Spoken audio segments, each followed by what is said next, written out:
Social മീഡിയയിൽ ഹൻസിക കൃഷ്ണകുമാറിനെ അറിഞ്ഞൂടാത്തവർ ആരും തന്നെ ഉണ്ടാവില്ല. കാര്യം അത്രയധികം സോഷ്യൽ മീഡിയയിൽ ഫോളോവേഴ്സ് ഉള്ള വ്യക്തികളാണ് കൃഷ്ണകുമാറും മക്കളുമൊക്കെ.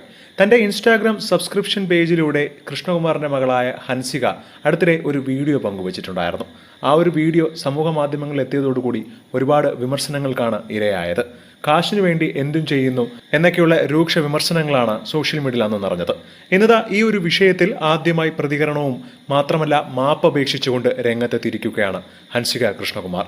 തന്റെ ഭാഗത്തു നിന്നും ഉണ്ടായത് വലിയ തെറ്റാണെന്നും അത് ആ ഒരു നിമിഷത്തെ എടുത്തുചാട്ടത്തിൽ ചെയ്തു പോയതാണ് എന്നാണ് ഹൻസിക പറയുന്നത്. തന്റെ പ്രവൃത്തികൾ കാരണം വിഷമമോ നിരാശയോ തോന്നിയ എല്ലാവരോടും താൻ ആത്മാർത്ഥമായി ക്ഷമ ചോദിക്കുന്നു. തന്റെ സഹോദരി ഒരു വർഷത്തിലേറെയായി കഠിനാധ്വാനം ചെയ്ത് താൻ കൂടി അഭിനയിച്ച് മ്യൂസിക് വീഡിയോ റിലീസ് ചെയ്യുന്നതിന് 3 ദിവസം മുൻപാണ് ഇങ്ങനെയൊരു സംഭവം ഉണ്ടായത്.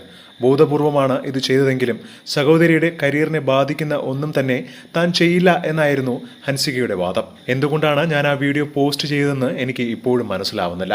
അതൊരു വലിയ തെറ്റ് തന്നെയായിരുന്നു. ചിന്താശൂന്യമായി ഒരു നിമിഷത്തെ എടുത്തുചാട്ടത്തിൽ ചെയ്തു പോയതായിരുന്നു അത്. മാത്രമല്ല പണത്തിനും പ്രശസ്തിക്കും വേണ്ടിയാണ് താൻ ഇത് ചെയ്തതെന്ന് പലരും എന്നെ കുറ്റപ്പെടുത്തുകയും ചെയ്തു. മാത്രമല്ല വെറും 5 മിനിറ്റുകളിൽ തന്നെ ഞാൻ ചെയ്തത് തെറ്റാണെന്ന് തിരിച്ചറിയുകയും ആ വീഡിയോ ഉടൻ തന്നെ ഡിലീറ്റ് ചെയ്യുകയും ചെയ്തിട്ടുണ്ടായിരുന്നു. 20-ാം വയസ്സിൽ സ്വന്തം കാര്യങ്ങൾ നോക്കാൻ തക്കവണ്ണം വരുമാനം താൻ നേടുന്നുണ്ടെന്നും അതിലുപരി വർഷങ്ങളായി നിങ്ങൾ എനിക്ക് തരുന്ന സപ്പോർട്ടാണ് എനിക്ക് വലുതെന്നും അതിനുവേണ്ടിയല്ല ആ ഒരു വീഡിയോ ചെയ്തത് എന്നാണ് ഹൻസിക ഇപ്പോൾ പങ്കുവച്ച കുറിപ്പിലൂടെ പറയുന്നത്.